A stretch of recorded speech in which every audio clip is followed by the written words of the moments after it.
ಕುಮಾರೇಶ್ವರ ಕೃಪಾ ಪೋಷಿತ ನಾಟ್ಯ ಕಂಪನಿಯನ್ನು ಸ್ಥಾಪಿಸ್ತಾರೆ. ಆ್ಯಕ್ಚುಲಿ ಇವರು ಕುಮಾರೇಶ್ವರ ಹಾನಗಲ್ ಅಂತಿದ್ದಾರೆ. ಇವರು ಯಾರ ಗುರುಗಳು ಅಂತಂದರೆ ಪಂಚಾಕ್ಷರಿ ಗವಾಯಿಗಳ ಗುರುಗಳು. ಇವರ ಗುರುಗಳಿದಾರಲ್ಲ, ಪುಟ್ಟರಾಜ ಗವಾಯಿಗಳ ಗುರುಗಳು ಯಾರು? ಪಂಚಾಕ್ಷರಿ ಗವಾಯಿಗಳ ಗುರುಗಳು ಕುಮಾರೇಶ್ವರ ಹಾನಗಲ್ ಕುಮಾರೇಶ್ವರ ಸ್ವಾಮಿ ಅಂತಿದ್ದಾರೆ ಅವರು. ಓಕೆನಾ? ಹಾಗಾಗಿ ಇವ್ರು ಏನು ಮಾಡ್ತಾರೆ, ಇವ್ರ ಹೆಸರಲ್ಲಿ ಒಂದು ಕಂಪನಿಯನ್ನು. ಇದು ಯಾಕೆ ಅಂತಂದರೆ ಅಂಗವಿಕಲ ಅನಾಥರಿಗೆ ಉಚಿತ ಆಹಾರ, ಆಶ್ರಯ, ಶಿಕ್ಷಣವನ್ನು ಒದಗಿಸಲು ಹಣವನ್ನು ಸಂಗ್ರಹಿಸಲು ಸಹಾಯ ಮಾಡುವುದಲ್ಲದೆ ರಂಗಭೂಮಿ ಸಂಸ್ಕೃತಿಯನ್ನು ವಿಶಿಷ್ಟವಾಗಿ ಪರಿಶೀಲಿಸಿದರು.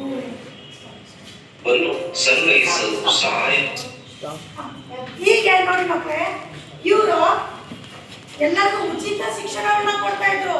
ಯಾರ ಹತ್ರನೋ ಇವರು ದುಡ್ಡು ತಗೊಂಡು ಶಿಕ್ಷಣವನ್ನ ಕೊಡ್ತಾ ಇರಲಿಲ್ಲ. ಅವ್ರೇನ್ ಮಾಡ್ತಾ ಇದ್ರು ನೋಡಿ, ಅಂಗವಿಕಲರಿಗೆ, ಅನಾಥರಿಗೆ, ಅನಾಥ ಇರೋರಿಗೆ, ಆಮೇಲೆ ಅವ್ರಿಗೆಲ್ಲ ಏನ್ ಮಾಡ್ತಾ ಇದ್ರು, ಫ್ರೀಯಾಗಿ ಉಚಿತವಾಗಿ ಆಹಾರ ಕೊಡ್ತಾ ಇದ್ರು, ಶಿಕ್ಷಣನೂ ಕೊಡ್ತಾ ಇದ್ರು, ಸಂಗೀತಾಭ್ಯಾಸ ಕೊಡ್ತಾ ಇದ್ರು. ಇಷ್ಟೆಲ್ಲ ಕೊಟ್ಟಿರುವಂತಹ ನಮ್ಮ ಮಹಾನುಭಾವ ಯಾರು? ನಮ್ಮ ಪಂಡಿತ್ ಪುಟ್ಟರಾಜ ಗವಾಯಿಗಳು. ಇವತ್ತು ಇಷ್ಟು ನಾವು ಕಲ್ತಿದ್ದೀವಲ್ವಾ. ಇವಾಗ ನೆಕ್ಸ್ಟ್ ಮುಂದಿನ ಪಾಠದಲ್ಲಿ ನಾನು ಇದರ ಮುಂದಿನ ಭಾಗನ ನಾನು ನಿಮಗೆ ತಿಳಿಸ್ತೀನಿ. ಓಕೆ, ಇದ್ರ ಬಗ್ಗೆ ನಾನು ಕ್ವಶನ್ಸ್ನ ಕೇಳ್ತೀನಿ. ಪುಟ್ಟರಾಜ ಗವಾಯಿಯವರ ತಂದೆ ಹೆಸರೇನು? ಪುಟ್ಟರಾಜ ಗವಾಯಿಯವರು ಎಲ್ಲಿ ಜನಿಸಿದರು?